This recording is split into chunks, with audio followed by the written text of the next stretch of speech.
So ఇంజనీర్లు, ఐఏఎస్లు, ఐపీఎస్లుగా రాణించగలరన్న. ఇప్పుడు చదువుకు ఇప్పుడు పెద్ద పెద్ద ఇప్పుడు మైక్రోసాఫ్ట్ అధినేత బిల్ గేట్స్ ఏం చదివిండు? ఆయన యాపిల్ సిఇఓ స్టీవ్ జాబ్స్ ఏం చదివిండు? ధీరుభాయ్ అంబానీ ఏం చదివిండు? సో అది కాదు పాయింట్ ఇక్కడ. నేను అని చెప్పి చదువుకోవద్దు అంటలేను. వాళ్ళు చదువుకొని ఉంటే ఇంకా మంచిగా ఇంకా ఎఫిషియెంట్గా చేసేవాళ్ళు. కాబట్టి చదువు అనేది ఒక పునాది, ఒక నీకు, అంతేగాని చదువుకొని గులాంగిరి అయ్యి ఓన్కో సేవ చేయి కాదు. చదువుకుంటే నీకు ఆ ఫ్రీడమ్ వస్తుంది. You can create miracles. Okay, so ఇది చదివినాక మీ కామెంట్స్ అవుతా. ఒక బృహత్తర సంకల్పంతో ఈ పాఠశాలను తీర్చిదిద్దాం. ఆరుట్ల పాఠశాల తెలంగాణకు ఒక రోల్ మోడల్గా, ఓకే, అన్నిటినీ ఆరుట్ల పాఠశాలగా తయారు చేయాలి. ఓకే, అది ఊర్లలో సాధ్యం కాదు. ఆడ సంఖ్యాబలం లేదు, మన్ను లేదు, మశానం లేదు, అవన్నీ ఎత్తేసి ఓన్లీ ప్రతి మండల కేంద్రంలో ఆరుట్ల ఇంటర్నేషనల్ స్టాండర్డ్ లెవెల్లో మెయింటైన్ చేయి. మేము వద్దంటలేము. ఓకే, అట్లనే ప్రభుత్వ ప్రైవేట్ రంగాలను, విద్యారంగం, ప్రైవేటు వైద్య రంగాన్ని కూడా ప్రక్షాళన చేయి. ఇంకే రంగమైనా. ఓకే, విధ్వంసమైన తెలంగాణ విద్యా విధానాన్ని వికాసం వైపు నడిపించే విధంగా ఆరుట్ల తెలంగాణ పబ్లిక్ స్కూల్ ఆదర్శంగా నిలుస్తుందని విశ్వసిస్తున్నా. ఈ స్కూల్ రోల్ మోడల్ గా ఎలా నిలుస్తుందో ఎవరొచ్చినా చూపించాలి. ఈ అద్భుతమైన కార్యానికి ప్రజలు సంపూర్ణంగా అండదండలు అందించాలని ముఖ్యమంత్రి గారు కోరారు. అదే ఇక ఆయన చేసింది ఆరుట్ల గురించి చెప్పుకుంటున్నాడు. ఓకే, ఆరుట్లని చూపెట్టి ఇక మొత్తం అంత మంచిగా ఉందని చెప్పుకుంటాడు అన్నట్టు. సో అభివృద్ధి అంటే అద్దాల మేడల్లో, రంగుల గోడల్లో కాదు. తెలంగాణ భవిష్యత్తు తరగతి గదుల్లో ఉంది. విద్యపై పెట్టే ఖర్చు భవిష్యత్తు పెట్టుబడి అని సంపూర్ణంగా విశ్వసిస్తా.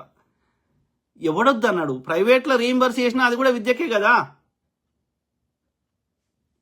విద్యతోనే సమాజంలో మార్పు తీసుకురావాలి. ఎవరికి కావాలి? అఫోర్డ్ చేసుకోవడానికి వాళ్ళంతా వాళ్ళు పెట్టుకోవడానికి నువ్వెందుకు ఇస్తావు? పేదోడికి సాయం చేయమంటున్నాం. ఎస్, ఎందుకంటే ఖర్చులు తగ్గిమంటున్నాం మేము, అంతే. మొత్తానికి క్వాలిటీ మెయింటైన్ చేయి, ఖర్చులు తగ్గి, అనవసరం ఖర్చులు అంటున్నాం. పేదోడికి సాయం చేయి, మిగతాలకు అవసరం లేదంటున్నాం. దాన్ని మోర్ ఎఫిషియెంట్ చేయమంటున్నాం, అంతే. సో విద్యతోనే సమాజంలో మార్పు తీసుకురావాలి, అంటరానితనాన్ని, అసమానతలను నిర్మూలించాలని పేర్కొన్నారు. మన సిస్టంలో ఉన్న లోపాలను సరిదిద్దమంటే నేను చేసి ఇట్లా చేస్తేనే అన్ని కరెక్ట్ అవుతాయి అని చెప్పడం అది మూర్ఖత్వం. 3 లక్షల కోట్ల పైన ఉన్న రాష్ట్ర బడ్జెట్ లో 3,24,00,000 కోట్లను రాశారు, కానీ వాళ్ళ కేంద్రం వాడు ఇయ్యాడు గ్రాంట్లు పీకడు, అరౌండ్ 3 లక్షల కోట్లే. ఓకే, అందులో కూడా మళ్ళీ ఈ అప్పు కట్టేది, అప్పు మిత్తి అవన్నీ తీసేస్తే లోన్లకి 21,000 కోట్లు పోయినాయి రైతులకి. ఓకే, సో 3,24,000 కోట్లు అన్నాడు. అలా కేంద్రం నుంచి వచ్చేది 12,000 కోట్లు, 24,000 కోట్లు రాశారు. సో వాడు ఇయ్యాడు, కేంద్రం వాడు 10,000 కోట్లు కూడా ఎక్కువ ఇవ్వలేదు గ్రాంట్లు. ఓకే, సో అది వాడు బీజేపీ పాలిత రాష్ట్రాలకి కొంచెం ఎక్కువ ఇస్తాడు, కానీ మన తెలంగాణకి ఇప్పటి వరకు పెద్దగా ఏమి ఇవ్వలేదు. సో అందులో అది రానట్టే ఆడు కేంద్రం గ్రాంట్లు. ఓకే, అది తీసేసినాక 21,000 కోట్లు రైతులకి లోన్లు ఇచ్చారు. ఓకే, అవి డైరెక్ట్ డిడక్ట్ అయినాయి. తర్వాత 23,000 కోట్లు ఈ యొక్క 9 లక్షల కోట్ల దానికి అసలు మిత్తి కట్టినాం. సో అన్ని వీకినాక నువ్వు ఎంత ఉంది నీ దగ్గర? మిగిలింది ఎంత? 2,80,000 కోట్లే ఉన్నాయి నువ్వు ఖర్చు పెట్టుకోవడానికి. అందులోకి వెళ్ళి ఇంటిగ్రేటెడ్ స్కూల్స్ ఇవి అభివృద్ధి కింద వేసారు, క్యాపిటల్ ఎక్స్పెండిచర్ కింద వేసారు. సో అవన్నీ తీసేస్తే నువ్వు అభివృద్ధికి ఒక 30,000 కోట్లు కేటాయిస్తే ఎక్కువ. మరి మిగతా పైసలన్నీ 2,50,000 కోట్లు ఆడిపోతున్నారా అంటే ఇక ఉచిత పథకాలకి, జీతాలకి వీక్తున్నాయి. మళ్ళీ నేను అభివృద్ధి చేస్తా అని చెప్తున్నాను. 3 లక్షల కోట్ల పైన ఉన్న రాష్ట్ర బడ్జెట్ లో 8% పైగా దాదాపు 26,000 కోట్ల రూపాయలు విద్యాశాఖ పైన విద్యార్థుల భవిష్యత్తు కోసం ఖర్చు చేస్తుంది. చూడండి మిత్రులారా, ఎంత? 26,000 కోట్లు. ఇంకా మళ్ళా ఈ సోషల్ వెల్ఫేర్ మళ్ళీ వేరే లెక్క. పెన్షన్లు, ఈ ఆశా వర్కర్లు, ఈ ప్రెగ్నెంట్ లేడీస్ కి ఈ గుడ్డు, పోషకాహారాలు, ఇవన్నీ అది మళ్ళీ అది వేరే లెక్క. అర్థమైందా? 26,000 కోట్లు అంట. దీన్ని 15% చేస్తాడంట, డబ్బులు వేస్తాడంట, 50,000 కోట్లు చేస్తాడంట విద్యాశాఖకి. అంటే ఇన్ని పైసలు కూర్చుండబెట్టి ఇంతమందిని మేపుతాడని అర్థం. ఒక్కొక్క టీచర్కి ఎంత జీతాలు? మా మామ రిటైర్ అయినాక ఆయనకి 80,000 పెన్షన్ వస్తుంది. ఎందుకు? ఆయన చచ్చిపోతే ఆయన పిల్లలకి 40,000 పెన్షన్ వస్తుంది. ఆయన హిందీ పండిత్, ఏం చెప్పిండి? హిందీలో ఒక్క అక్షరం రాదు. హిందీలో ఒక సెంటెన్స్ మాట్లాడమని మాట్లాడలేడు, కూర్చుండబెట్టి మేపుతున్నారు. కేసీఆర్ అంటాడు వాడు ఫుల్ పెంచిపోయిండు ఆ ఫిట్మెంట్ అని చెప్పి 42% పెన్షన్లు, బోన్షన్లు అని. మన పైసలన్నీ ఇట్లా చెల్లం పల్లం చేసుకుంటారు. ఇది పరిస్థితి. మనం అయినా కానీ ఏమనొద్దు, కట్టుతనే. వీళ్ళు ఎన్ని పెంచినా ఎన్ని చేసినా కట్టుతూనే ఉండాలి. ఎంత గర్పట్టి మా అమ్మ చెప్తున్నది, గర్పట్టి బిడ్డ ఎన్నో లక్షలు చెప్పింది, ఇంత కడుతున్నామని చెప్తుంది. ఎందుకు కట్టాలయ్యా? పరవేయడానిక? మీరు ఇట్లా దుబారా వేయడానిక? ప్రీ ప్రైమరీ నుంచి ఇంటర్మీడియట్ వరకు మన మన కిరాయి వచ్చే కంటే కూడా ఆ యొక్క ఇది మొత్తం కిరాయిల 2-3 నెలలు ఈజీగా దీనికే వీక్తుందని అంటుంది మా అమ్మ. గర్పట్టికే అంత పెంచినావు. నిన్న ఒక ఆమె చెప్తున్నది. సో ఏది ఎన్ని ఒక రియల్ ఎస్టేట్ ఆయన ఒక 10 ఎకరాల భూమి కొనుక్కొని ఆయన ప్లాట్లు చేసి అమ్ముకుంటే ఎన్ని ఒక 5 సార్లు 10 సార్లు రకరకాల ట్యాక్స్లు వేస్తున్నారు. వాడు ఇండివిజువల్ ఆయన కొనుక్కుంటే ఆయనకి వేస్తున్నారు, మళ్ళీ ఈయన కొనుక్కుంటే ఈయనకి వేస్తున్నారు, వాళ్ళు కట్టుకోవడానికి పర్మిషన్కి వేస్తున్నారు. అంటే ఒక ఆయన వ్యాపారం చేస్తే బతకలేడిగా, ఇలా ఈ గవర్నమెంట్ కట్టుకోండి ఇన్ని కోట్లు కట్టినాక ఆయనకి ఏం లాభం రాదు. ఆ స్థాయిలో ఛార్జ్ చేస్తున్నావు. ఎందుకు తీసుకుంటున్నావు అన్ని పర్మిషన్కి మళ్ళీ వేరే ట్యాక్స్, రిజిస్ట్రేషన్ మళ్ళీ వేరే ట్యాక్స్. ఫస్ట్ కొన్న ఆయనకి రిజిస్ట్రేషన్ వేరే, మళ్ళీ ఆయన దగ్గర ఇంకో ఆయన కొంటే మళ్ళీ రిజిస్ట్రేషన్ వేరే, ఒకటే భూమికి మల్టిపుల్ టైమ్స్. ఓకే, సో ఇన్ని పైసలు ఏడిపోతున్నాయి చిల్లం పల్లం. మళ్ళా రోడ్ మీదకి వచ్చి నేను మళ్ళీ ఇంటికి పోయే లోపల బతుకుతున్నా చేస్తానో నాకు తెలియదు. మరి ఏడికి పోయినాయి పైసలు? ఇట్లా వేస్ట్ చేస్తారు. ఆయన విజయ్ చేసినాడు. విజయ్ ఏం చెప్తున్నాడు? గదే చేస్తున్నాడు. ఆయన కూడా ఇట్లనే హామీలు ఇచ్చిండు. ఆయన నెరవేర్చడానికి పైసలేవి?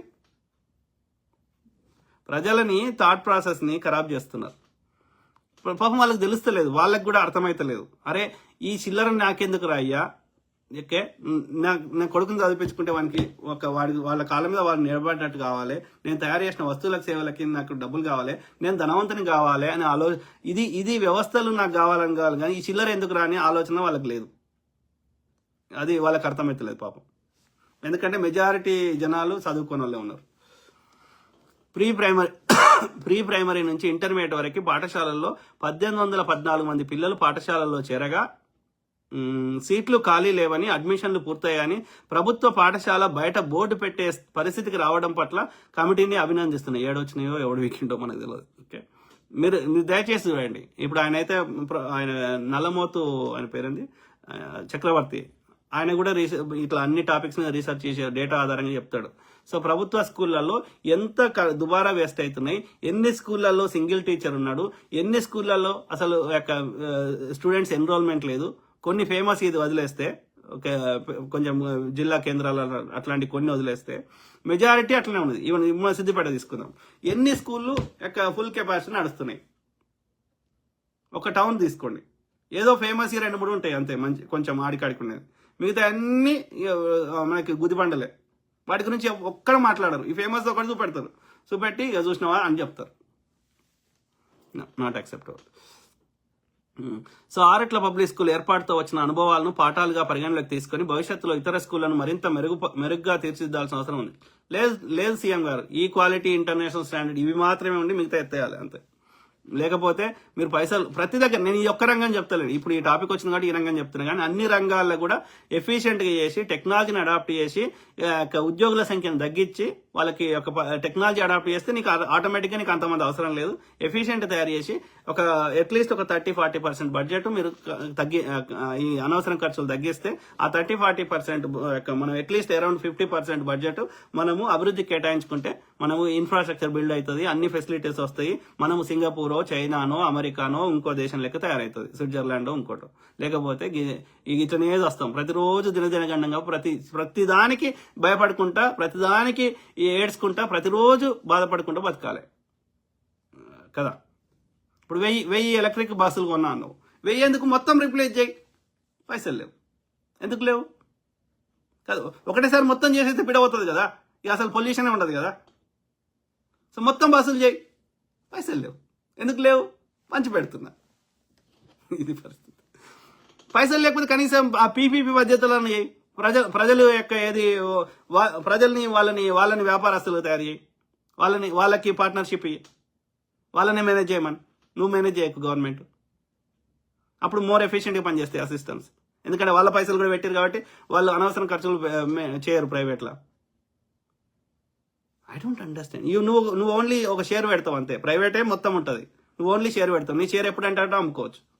అప్పుడు ఇంకా మనకి అనవసరం దుబారా ఖర్చులు తగ్గిపోతాయి.